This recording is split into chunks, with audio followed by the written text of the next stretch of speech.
Le printemps de l'attelage a commencé samedi au haras national d'Uzès. Chaque année, des compétiteurs de tout niveau dans le domaine de l'attelage équestre se retrouvent ici pour des épreuves qualificatives au championnat de France. Dimanche, un marathon avait lieu avec 24 voitures hippomobiles dirigées par des meneurs débutants. Après un échauffement, l'attelage doit parcourir environ 800 mètres pour atteindre le premier obstacle. Les portes doivent être franchies dans l'ordre alphabétique et le passage des compétiteurs est chronométré sur les 4 obstacles du circuit. C'est un jeu de pénalité par points, c'est un jeu de pénalité par temps passé dans l'obstacle.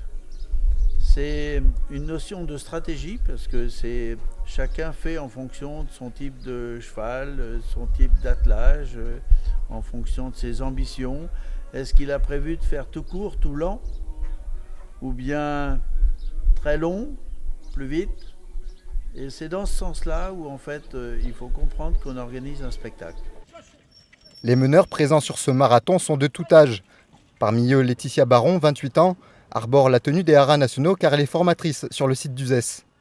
Dans le domaine de l'attelage, moi j'ai commencé la compétition avec des épreuves jeunes chevaux, avec des jeunes camargues.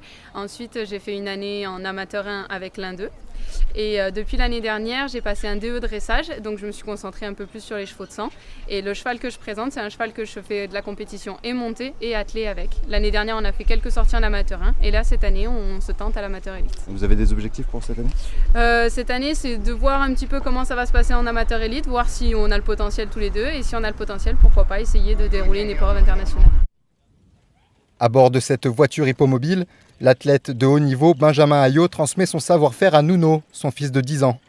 Lui-même ne courra pas cette année au printemps de l'attelage car ses chevaux ont un nombre d'engagements limité. Mais il a fait le déplacement depuis le Bordelais avec sa famille et des jeunes qui l'entraînent. Il y a une chose qui est fantastique ici, c'est le climat. Vous voyez, on est début mars et puis on a un soleil radieux. On passe vraiment une merveilleuse semaine. Donc ça déjà c'est un premier atout fantastique. Et après, ils ont une équipe d'organisation qui est juste exceptionnelle et qui justement met l'attelage en premier, c'est-à-dire tous les gens qui prennent du plaisir avec leurs chevaux, leurs attelages, viennent ici, se rencontrent. Il y a plein de professionnels, il y a plein d'entraîneurs, il y a plein de gens qui sont là pour accompagner tous ces amateurs, tous ces passionnés, essayer de leur donner quelques clés pour qu'ils avancent un peu plus vite et qu'ils se fassent plaisir avec leurs chevaux. C'est le premier concours, on va dire, une fois que la trêve hivernale est terminée. C'est le concours qui ouvre la saison, à la fois pour les attelages de très haut niveau ou pour les attelages aussi, qui sont des attelages amateurs et qui font du concours un peu en dilettante. Dimanche 10 mars, en clôture de l'événement, aura lieu l'épreuve la plus spectaculaire.